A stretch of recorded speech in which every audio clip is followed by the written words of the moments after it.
मनसे नेते अविनाश जाधव तर ठाकरे शिवसेनेचे नेते राजन विचारे असंख्य पदाधिकाऱ्यांचा लोकलने प्रवास करून मुंबईच्या दिशेने रवाना झालेले आहेत। आपण ही आताची दृश्य पाहतो। या ठिकाणी अविनाश जाधव आणि राजन विचारे असंख्य पदाधिकाऱ्यांसह लोकलने प्रवास करून मुंबईच्या दिशेने रवाना झालेत। मुंबईमध्ये सत्याचा मोर्चा आणि या मोर्चामध्ये सहभागी होण्यासाठी आपण पाहतोय मनसेचे नेते आणि ठाकरेंच्या शिवसेनेचे नेते राजन विचारे पदाधिकाऱ्यांसह या ठिकाणी रवाना झालेत।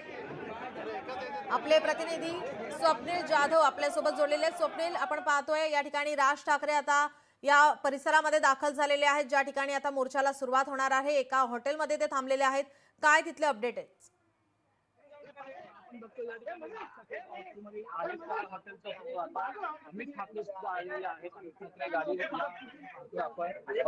ठाकरे स्वतः त्या मोर्चामध्ये सहभागी होणार वेस्टर्न हॉटेलमध्ये आता आम्ही सगळे दाखल झालेले आहेत। मोर्चाच्या अनुषंगाने काही चर्चा या वेस्टर्न हॉटेलमध्ये होणार आहे। याच ठिकाणी उद्धव ठाकरे सुद्धा दाखल होणार आहेत। मात्र राज ठाकरे यांनी जो रेल्वे प्रवास केला, या रेल्वे प्रवासावरती अनेक टीका झाली होती। मात्र हा रेल्वे प्रवास रितसर तिकीट काढून झालेला आहे। आपल्यासोबत सेनेचे रेल्वे सेनेचे अध्यक्ष आहेत जितेंद्र पाटील, त्यांनी एकूण 50 तिकीट हे फर्स्ट क्लास डब्याचे जे आहे ते प्रवासाचे काढलेले आपल्याला पाहायला मिळतात। खूप मोठी टीका झाली। मुंबईकरांना वेटीत भरण्याचा हा प्रयत्न होता अशी टीका झाली होती। रितसर प्रवास करण्यात आलेला आहे, काय सांगाल?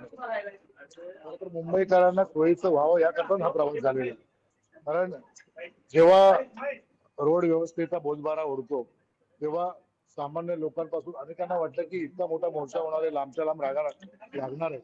त्या परिस्थितीमध्ये लोकांना कुठे त्रास होऊ नये, अडचण होऊ नये, खोळंबा होऊ नये याकरता आपण स्वतः आपल्या तामजामध्ये प्रत्येक महाराष्ट्र सैनिक पदाधिकारी हा जास्तीत जास्त जी आपण पाहतो या ठिकाणी विरोधकांचा मोर्चा एकीकडे तर दुसरीकडे मात्र या ठिकाणी भाजप उत्तर देण्यासाठी, या मोर्चाला प्रत्युत्तर देण्यासाठी मूक आंदोलन या ठिकाणी मुंबईमध्ये भाजपकडून केलं जाणार आहे।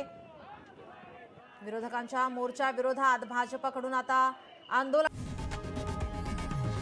लोकशाही मराठी ऐका, पहा, जागरूक रहा।